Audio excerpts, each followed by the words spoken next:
Assalamualaikum Ustaz. Waalaikumsalam warahmatullahi wabarakatuh. Saya mau tanya, ada orang tua masih hidup tapi dia membagi harta warisan kepada anaknya, namun ada satu anaknya tidak dia kasih karena sikit pun tak dia kasih. Gimana itu Pak Ustaz? Kalau dibagi waktu masih hidup namanya hibah.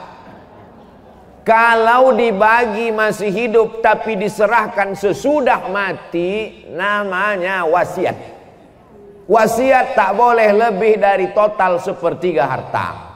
Itu ruko yang ada di Batam, ku kasih untuk kau, tapi nanti sesudah aku mati. Apa namanya? Wasiat. Ternyata harga ruko itu 1 miliar. Harga ruko 1 miliar, warisan dia totalnya 2 miliar. Maka yang sah untuk si anak hanya 666 juta. Yang 1,3 mesti tetap dibagi kepada ahli dua. Kalau serahkan masih hidup, ambillah bulat-bulat, namanya hibah. Tak ada batasannya. Kalau diserahkan setelah mati, namanya wasiat. Dibagikan ketika hidup, baru diserahkan setelah mati, namanya wasiat. Adapun pembagian harta warisan sesudah mimda tema taya bawati. Jelas. Jadi ini kenapa pula masih hidup sudah bagi harta warisan? Inilah gara-gara tak mengaji. Makanya kalau ada acara pengajian, jangan lagi pengajian arisan judulnya. Sabar, tawakal. Pengajian arisan kita pada bulan Januari 2021 ini adalah tentang warisan. Apa itu warisan? Bagaimana pembagian warisan? Bolehkah warisan dibagi ketika hidup? Apa nama hibah? Apa itu wasiat? Supaya jangan salah kaprah. Ini banyak orang tua kalau udah cerita warisan, Bu, gimana masalah warisan? Jangan tanya-tanya warisan, aku belum mati lagi. Padahal setelah mati menyimpan warisan sama dengan bom atom, bom waktu yang akan meledak. Ini saya menduga bahwa si bapak ibu ini marah kepada anaknya yang satu nih, maka biar supaya jangan dapat dibaginya. Ini untuk kau, untuk kau. Adapun kau matilah kau tak dapat. Tak bisa. Maka kita kalau salah jangan salah 2 kali. Dulu salah kita karena tak mendidik dia. Dulu salah kita mengajar dia. Sekarang dia menjadi pemabuk, pecandu narkoba. Yang salah kita atau dia? Kita yang salah. Maka pembagian harta warisan hak dia ada pada harta kita, karena dia adalah anak kita. Dia tak pernah minta jadi anak kita, kita pun tak pernah minta dia jadi anak kita. Allah yang mengirimkan dia ke rahim ibu. Didik dia dengan baik. Kalau sudah dididik dengan baik tak juga baik. Takdir seperti Nabi Nuh punya anak Kan'an, tapi dia tetap punya jatah harta setelah kita meninggal. Bagilah menurut ilmu faraid pembagian harta warisan. Walakum nisfu ma taraka azwajukum illam yakul lahunna walad. Kamu suami dapat setengah harta istrimu kalau tak ada anak. Fa in kana lakum waladun falahunnar rubu'u. Kalau kamu punya anak maka istri dapat 1/4, istri dapat 1/8. Fa in kana lahunna waladun falakumur rubu'u. Kalau ada anak suami dapat 1/4. Kalau tak ada anak suami dapat setengah. Istri dapat 1/4 kalau tak ada anak. Kalau ada anak, istri dapat 1/8. Anak laki-laki, lidzakari mislu hadzil unsayain. Anak laki-laki dapat 2 kali bagian anak perempuan. Jadi kalau anak perempuan 25 juta, anak laki-laki 50 juta. Karena laki-laki lebih besar tanggung jawabnya. Laki-laki membiayai nikah, laki-laki mengasih nafkah, laki-laki menjadi kepala rumah tangga, laki-laki mengasih mahar. Itulah maka laki-laki diberikan kelebihan, bukan karena Islam diskriminatif. Maka jelaskan nih kepada anak cucu kita, kalau tidak nanti kita akan salah, anak cucu kita akan salah, dan dia menjadi mengalir amal salah, bukan amal ya.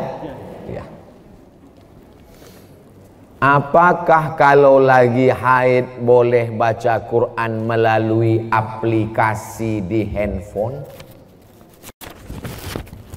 Orang yang sedang menstruasi, maaf, beribu maaf, tak boleh megang Quran, tak boleh bawa Quran, tak boleh baca Quran, tak boleh masuk masjid, tak boleh sholat, tak boleh tawaf, tak boleh puasa. 7 menurut fikih Islam wa adillatuh Syekh Wahbah Zuhaili, tak boleh megang Quran, tak boleh bawa Quran, tak boleh baca Quran, tak boleh masuk masjid, tak boleh sholat, tak boleh tawaf, tak boleh puasa.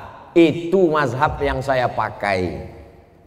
Lalu Pak Ustadz, kalau baca Quran melalui aplikasi, membaca Quran bagi perempuan yang haid boleh dengan dua catatan pengecualian. Pertama, dia hafal Quran. Orang hafal Quran paling tidak mengulangi hafalannya 1 hari 2 juz. Kalau tak diulangi 2 juz hilang. Maka ibu yang punya anak hafal Quran, berarti 1 hari 2 juz mengalir pahala untuk ibu, baik hidup maupun mati. Lalu kemudian 1 bulan 2 kali khatam, setahun 24 kali khatam. Beruntungnya punya anak hafal Quran. Mudah-mudahan anak kita hafal Quran. Hafal Quran anak gadis kita, dia mengulang 1 hari 2 juz, dia boleh mengulang an zahri qalbin, dalam hati. Maka nanti kalau ibu nampak ada anak ibu, diam aja. Itu dia sedang ngulang hafalan. Kalau dia hafal Quran. Kalau tak hafal, tak tahulah tak apa dia.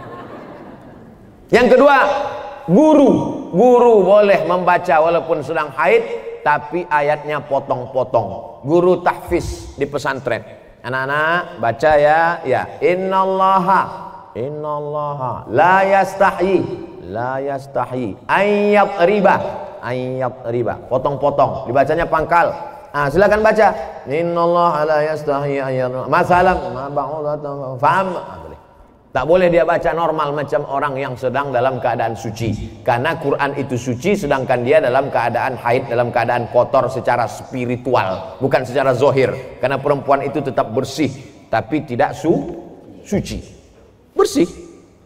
Bersih tubuh, sama macam maaf orang junub, badannya bersih tapi tidak suci menurut pandangan hakikat. Ini yang paling penting dipahami. Samakah pahala baca Quran melalui smartphone? Baca Quran di dinding, ada tertulis di situ dinding, masuk masjid. Ya ayyuhalladzina amanu taqullaha wal tanzur nafsum ma qaddamat lighad. Baca Quran di dinding. Yang satu lagi baca Quran di handphone. Kutiba alaikumul qitalu fil qatla al-hurru bil hurri wal 'abdu bil 'abdi wal unsa bil unsa. Yang satu lagi melihat mushaf Al-Qur'an. Ya ayyuhalladzina amanu ista'inu bis sabri was shalah. Melihat mushaf, melihat handphone, melihat dinding. Pahalanya bukan dilihat kau baca Quran dari mana, tapi yang dilihat adalah lafaz di mulut dan di hati. Mulut fasih, tahsin, tajwid, hati ikhlas. Walaupun kau baca di pelepah kurma. Ada Quran zaman sahabat Nabi, Quran macam kita dicetak sekarang? Mana ada? Pakai resleting pula lagi. Kenapa kau tak pernah baca Quran ini? Saya sebetulnya mau baca Pak Ustadz, terus resletingnya macet terus tiap hari. Oh, kasihlah minyak jelantah. Dulu Quran ditulis di pelepah korma, di tulang onta, di batu apa namanya itu? Batu lepes, batu ceper macam piring, ditulis. Jadi Quran tidak dilihat di mana, mau di kertas. Kertas adanya bambu yang ditumbuk, bambu, tahu bambu? Buluh, ditumbuk halus jadi bubur, dijemur. Itulah asal muasal kertas dari Cina. Lalu kemudian ada kertas satu lagi di Mesir, pohon bardi, tumbuhnya di tepi sungai Nil, disusun-susun melintang membujur, dipres pakai tanah liat, dijemur. Namanya kertas papirus. Kertas paling tua 2, satu dari Mesir, Fir'aun, satu dari Cina. Lalu kemudian barulah belakangan datang kertas masuk ke kota Makkah. Jadi Quran ditulis di kertas, di batu lepes, di tulang onta, di pelepah korma. Yang dilihat bukan baca di mananya, tapi yang dilihat adalah pelafazan mulut dan keikhlasan hati. Ini Qurannya bukan main lagi, mahal minta ampun. 30 juta harga Quran. Diletakkan di lemari tamu di depan. Setiap tamu yang datang menengok macam menengok kucing. Bukan Quran itu yang mahal. Quran mahal adalah Quran yang dibaca. Seorang ibu mengajarkan anak-anaknya sambil masak pagi. Tak ditengoknya pun Quran itu sambil masak. Bismillahirrahmanirrahim. Wadduha wallaili idza saja. Ma wadda'aka rabbuka wa ma qala. Walal akhiratu khairul laka minal ula. Sambil belacan ditengoknya. Tapi Quran yang ibu ajarkan ke anak ibu itu, itulah yang dibawanya sholat. Usahakan ibu yang membacakan Al-Fatihah ke anak ibu. Supaya apa? 17 kali sehari pahalanya mengalir ke ibu.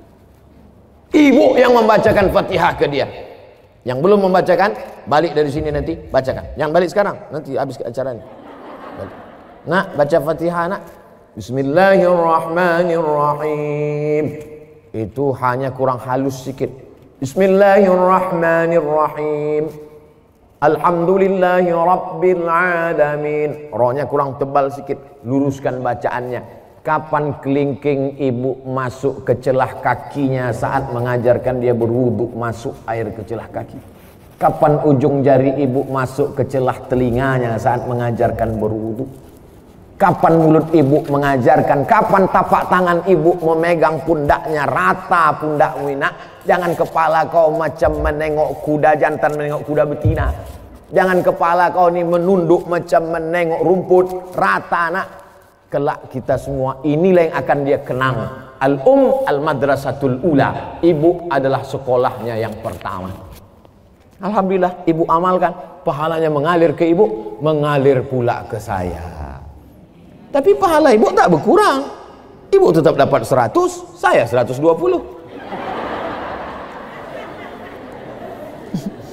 Karena saya tengok ibu macam-macam tak setuju. Assalamualaikum Pak Ustaz. Waalaikumsalam warahmatullahi wabarakatuh. Apakah seorang istri berdosa bila menolak diajak hubungan jarak jauh?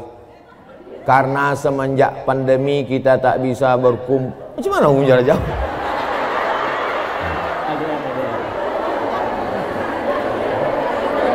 LDR. Apa arti LDR itu? Long distance relationship. Wah, macam ABG pula Ustaz.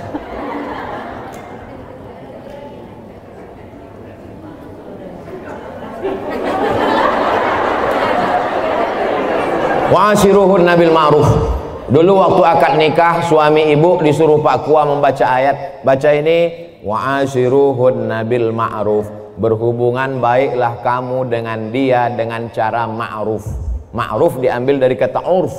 Urf artinya baik menurut syariat Islam, menurut Quran, menurut sunnah, menurut kebiasaan. Maka selama tidak bertentangan dengan Quran, dengan sunnah, menurut kebiasaan, maka hubungan itu ma'ruf. Hubungan itu baik. Tapi kalau bertentangan maka tidak baik. Baik dan tak baik standarnya bukan akal. Baik dan tak baik itu dalam Islam standarnya adalah Quran dan sunnah Rasulullah Sallallahu Alaihi Wasallam.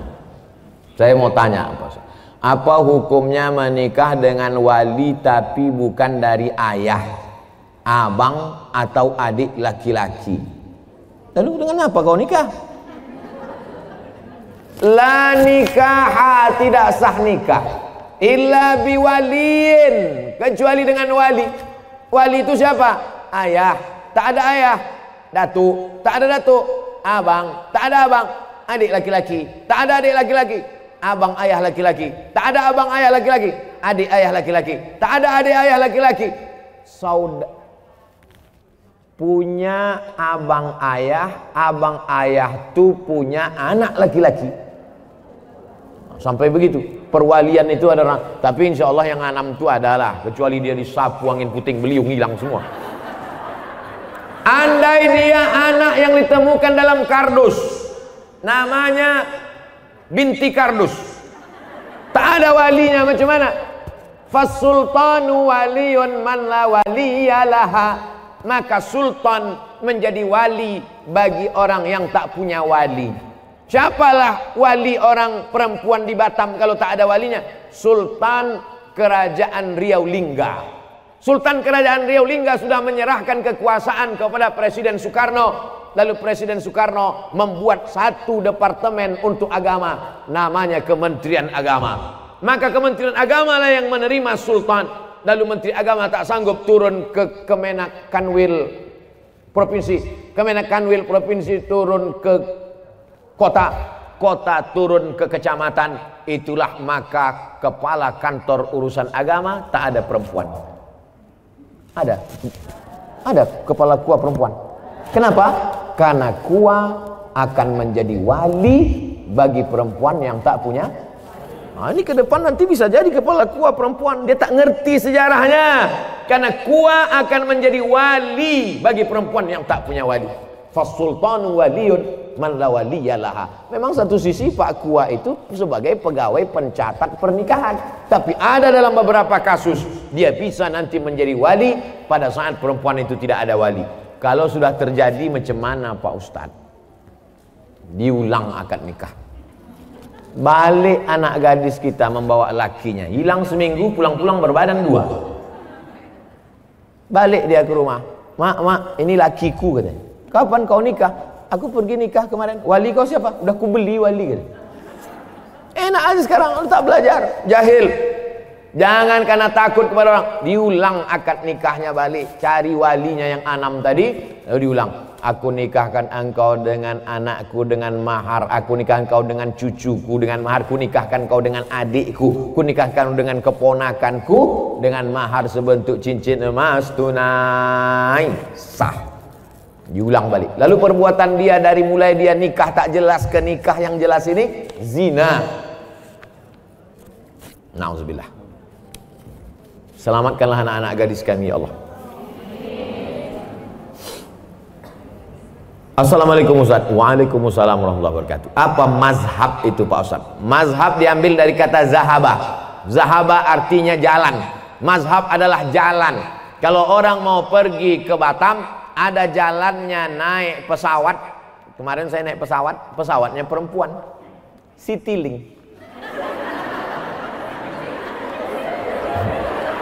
Asik berpantun aja di atas. Awak takut jatuh, dia berpantun.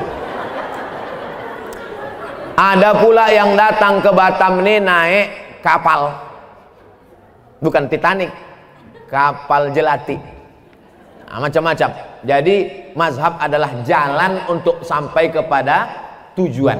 Maka untuk sampai kepada tujuan ibadah yang benar, ada rukun, ada syarat, ada wajib, ada sunat, ada makruh, ada mubah. Maka ulama menyusun. Maka ulama yang menyusun jalan itu disebut dengan mazhab Hanafi, disusun oleh Imam Abu Hanifah. Mazhab Maliki disusun oleh Imam Malik bin Anas. Mazhab Syafi'i disusun oleh Muhammad bin Idris.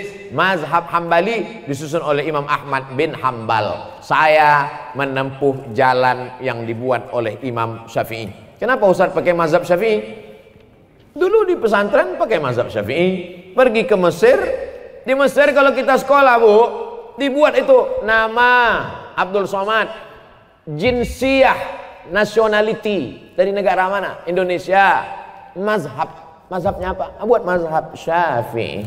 Datang kawan saya dari Jawa Timur, dibuatnya Hanafi. Kok kenapa kau pilih mazhab Hanafi? Senyum dia. Kenapa kau pilih Hanafi? Bukunya tipis-tipis gitu. Ada orang yang jadi ustadz juga sekarang, kawan saya. Tak boleh sebut nama, menjaga kode etik. Apa benar jika kita belajar dengan seorang guru yang kita tidak tahu mazhabnya, kita tidak bakal masuk surga? Mayoritas Asia Tenggara, Indonesia, Malaysia, Brunei Darussalam, Patani Thailand Selatan, Moro Filipina, Singapura, mayoritas kita ini bermazhab Syafi'i. Jadi kalau ada orang mengatakan, Pak, Mazhab bapak apa? Saya tidak bermazhab, saya langsung ke Quran dan Sunnah. Berarti dia imam mazhab yang kelima. Nama bapak siapa? Imam S. Arifin.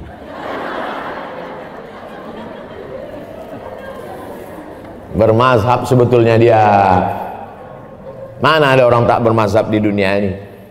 Imam As-Suyuti, hafalan hadisnya, hafiztu mi'atai alfa hadis. Aku hafal 200.000 hadis. 200.000 hadis dia hafal. Hafalan Qur'annya, tafsirnya aja 2 biji. Satu tafsir Jalalain, satu tafsir Ad-Durrul Mansur fit tafsir bil Ma'sur. Kitabnya berapa? Ada murid dia, namanya Imam Ad-Daudi. Kata Imam Ad-Daudi, guruku Imam Suyuti itu kitabnya 500 kitab. Abdul Somad di Batamnya aja 500. Tapi satu judul. Dia 500 judul kitabnya. Tapi di ujung namanya Jalaluddin Abdurrahman As-Suyuti Asy-Syafi'i. Ulama selevel itu tetap pakai mazhab. Lalu ente siapa? Tak bermazhab. Sementara beliau mengajarkan akhlak mulia berpedoman dengan Al-Quran dan hadis. Bermazhab dia. Kalau tak bermazhab dia, nanti kita datang diam-diam tanya, kau diam-diam apa mazhab? Aku sebetulnya mazhab, cuman aku segan. Bermazhab, apa tak bermazhab? Assalamualaikum Pak Ustaz. Waalaikumsalam. Apakah koperasi itu riba? Kumpullah duit ibu, sejuta, 100 orang berarti 100 juta. Terkumpullah duit 100 juta. Lalu kemudian ditanya kepada masyarakat, siapa yang mau bisnis silakan minjam uang kemari. Akhirnya minjam uang lah orang ramai-ramai. Minjam 10 juta bayar 12, minjam 100 bayar 120, minjam 20 bayar 24. Bunganya selama setahun dikumpul dibagi kepada seluruh bunga dari simpanan wajib, maka transaksinya semuanya adalah uang dengan uang riba. Pinjam uang bayar uang, kembali uang, riba. La ta'kulur riba ad'afan mudha'afah. Lalu bagaimana dengan BMT Pak Ustadz? Baitul Mal wat Tamwil. Ibu masih konsen? Yang tak konsen gerakkan kepala ke kanan, ke kiri, ke atas, ke bawah, bukakan mulut.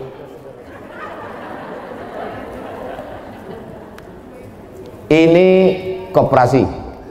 Ini Baitul Mal. Udah jelas? Koperasi Baitul Mal. Koperasi Baitul Mal. Datanglah saya ke koperasi.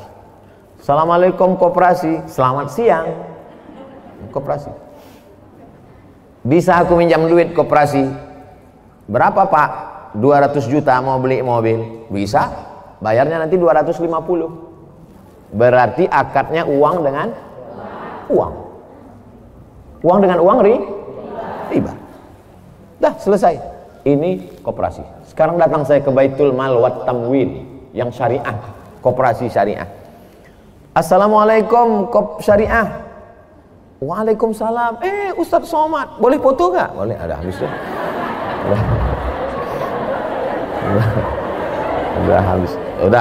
Udah habis basa-basi cerita. Apa tujuan nih Pak Ustadz?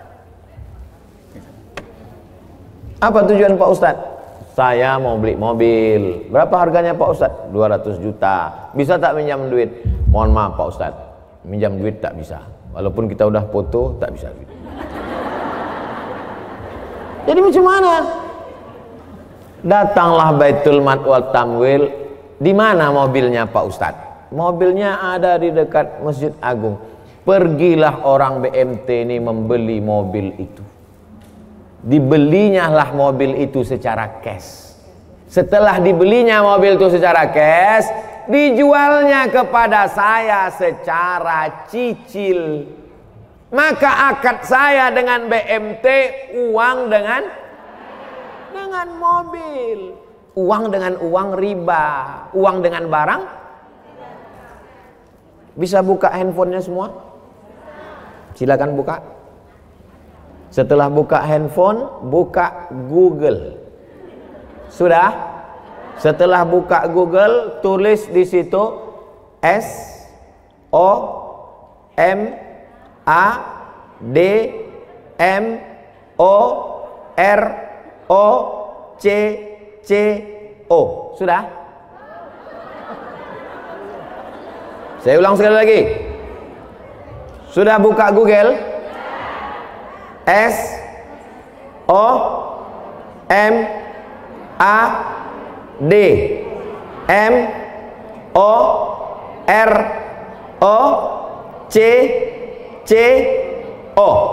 Sudah?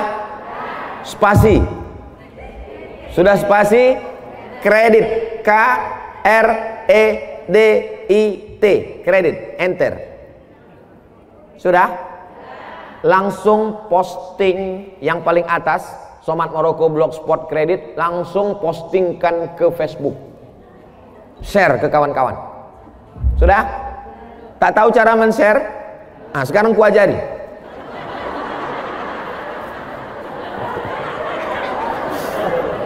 Nah itu di atas sebelah kanan yang ada titik 3, picit itu. Habis itu pilih FB di bawah, sama Instagram, sama pilih 3 sekali, Facebook, Instagram, dengan WhatsApp. Share, bagi ke kawan-kawan tentang bolehnya akad uang dengan barang. Dah, setelah nampak tulisannya, bisa baca di situ. Kredit. Kita baca ya. Majma' fikih, lembaga fikih Islam membolehkan jual beli dengan tempo jangka waktu pada konferensi ke-6 yang dilaksanakan di Jeddah pada tanggal 17 dan seterusnya. Bawah. Apa dalilnya? Jawaban, jual beli kredit itu tidak ada keberatan di dalamnya, artinya boleh jika waktu dan tambahannya diketahui berapa bulan, berapa tahun, berapa hari, meskipun harga kredit lebih mahal daripada harga kontan, karena penjual dapat manfaat. Penjual dapat manfaat tambahan harga, pembeli mendapat manfaat tempo jangka waktu. Mana dalilnya? Disebutkan dalam Sahih Bukhari dan Sahih Muslim bahwa Barirah dijual oleh tuannya. Barirah itu orang, waktu itu boleh menjual orang, budak hamba sahaya. Barirah dijual oleh tuannya dengan cara kredit selama 9 tahun. Jadi kredit zaman Nabi itu lebih lama dari sekarang. 9 tahun kreditnya. 1 tahunnya bayar 40 dirham. Ini menunjukkan bolehnya jual beli kredit karena tidak ada unsur gharar, ketidakpastian. Ke koperasi pinjam uang, bayar uang, berlebih uang, riba.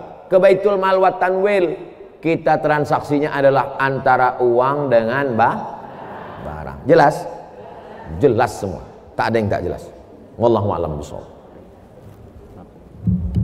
Baik, terima kasih Ustaz. Alhamdulillah pertanyaan sudah diakhiri semua. Dan sebelum diakhiri ada satu pertanyaan Ustaz. Ini satu pertanyaan spesial dari Radio Ustaz. Dari pendengar yang hari ini belum mendengarkan acara kita kesempatan kali ini. Pertanyaannya singkat padat jelas. Ini yang baik kalau saya. Yang pertama itu atas. Yang atas saja satu. Assalamualaikum. Waalaikumsalam warahmatullahi wabarakatuh. Allahumma salli ala Muhammad. Allahumma salli ala Sayyidina Muhammad wa ala ali Sayyidina Muhammad. Ustaz, saya ingin bertanya di luar tema. Dari tadi luar tema semua. Bagaimana cara menghadapi istri yang suka cerewet?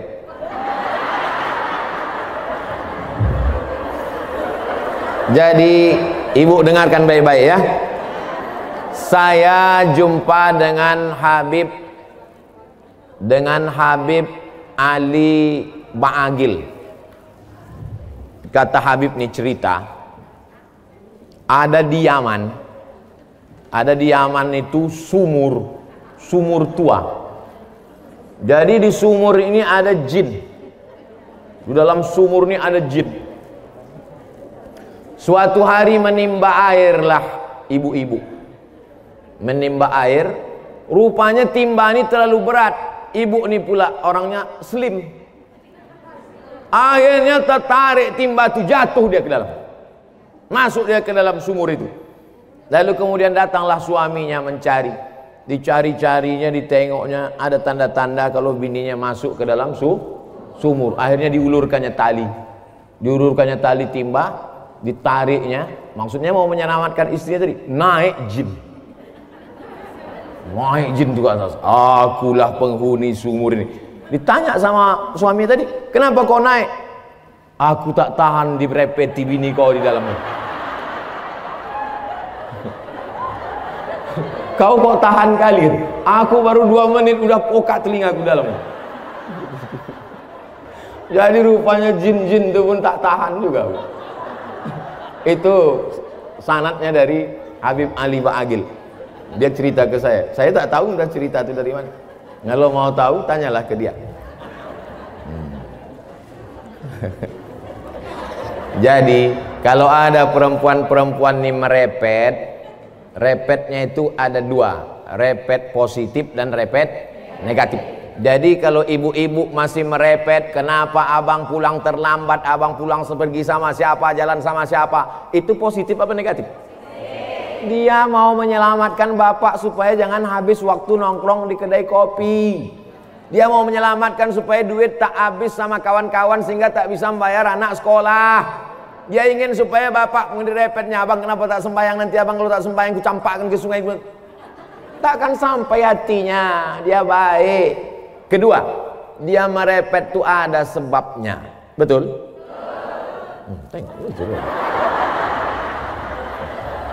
Tapi kalau sudah lengkap 5, sudah dikasih makan, sudah dikasih pakaian, sudah dikasih tempat tinggal, sudah dikasih pendidikan, sudah dikasih perhatian, merepet juga dia. Tanya dia baik-baik, kau ini sebetulnya dulu nikah sama aku ini dipaksa sama ayahmu atau gimana?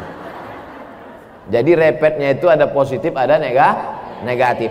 Selama ibu masih merepet dengan anak ibu, kau pergi kemana sama siapa, jalan pulang jam berapa, kenapa jilbabmu tak panjang, kenapa rokmu pendek, kenapa ini koyak, kenapa pinggangmu kau ikat pakai tali jemuran, kenapa? Selama ibu masih merepet, insya Allah selamatlah anak-anak kita, insya Allah. Selagi ibu masih bisa merepet, merepetlah bu. Siap merepet, takbir. Repet teruskan. Baik, terima kasih.